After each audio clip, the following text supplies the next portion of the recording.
Thanks for coming out tonight. Are you ready to rock? A couple of people in the audience indicate that yes, they are indeed ready to begin the process of rocking. A few others don't look up from their cell phones, but I'm confident that they'll discover their readiness to rock as soon as we start playing. The rest of the 11 or so people in the club haven't bothered to walk over to the dance floor. Presumably they're waiting for the headline act before committing to whether or not they're mentally and physically prepared to rock. We're Fanged Grapefruit, I say into the microphone. This first song is an original called You Can't Train a Goldfish to Catch Popcorn in Its Mouth, So Don't Even Try. 1, 2, 3, go! I can't remember which one of us came up with the name Fanged Grapefruit. I think it was Clarissa, our drummer. I consider myself the creative driving force of the band, but if you see Clarissa, you'll understand why she doesn't lose many arguments. She's at least 6'3", though I've never measured her. And you wouldn't want to arm wrestle her unless you were willing to lose an arm. When she really gets going, her drumsticks become a blur. And when she's done with a set, the sticks look like they've been gnawed on by beavers. Mel, short for Melvin, is lead guitar and background vocals. I'm lead vocals and rhythm guitar. Ironically, Mel is a worse guitar player and a better singer than me. Not everything we do in Fanged Grapefruit makes sense. Mel doesn't look like he should be in a punk rock band. He looks like he should be president of the chess club, which he is, but I assure you the guy plays chess with attitude. He also gets straight A's and is likely to be our class valedictorian, and if so, I hope he'll pause his inspiring commencement speech for a wicked guitar solo. I'm Rod, short for Rodney. Nice to meet you.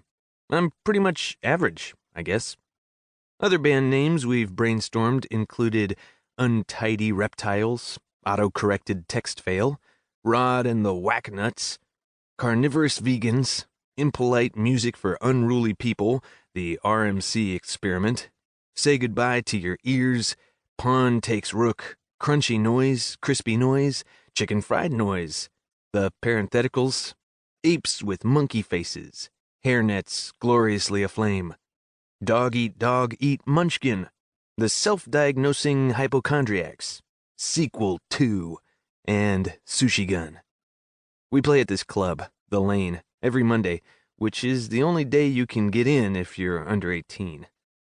We go on stage around 8, and we're home by 9:15, so all our parents are cool with us being out on a school night. It also helps that they've never actually been inside the lane, which is a bubbling pit of health code violations. If you have to go to the bathroom, hold it. Trust me. I'm sure we'd have a much bigger audience if we could play on a Friday or Saturday night, but Clarissa, Mel, and I are only 16, so we've got a couple of years to go.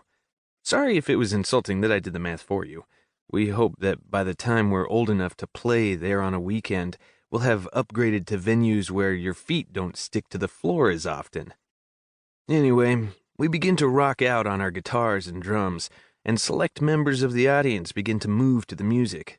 Well, okay, only 2 of them. And one is my girlfriend, Audrey. You might say that she doesn't count, but we got together because I was in a band, so I think she does count, thank you very much. Audrey runs our merch table. We never sell anything, though she gives away free stickers to people who look like they might be band managers. She's as tiny as Clarissa is non-tiny.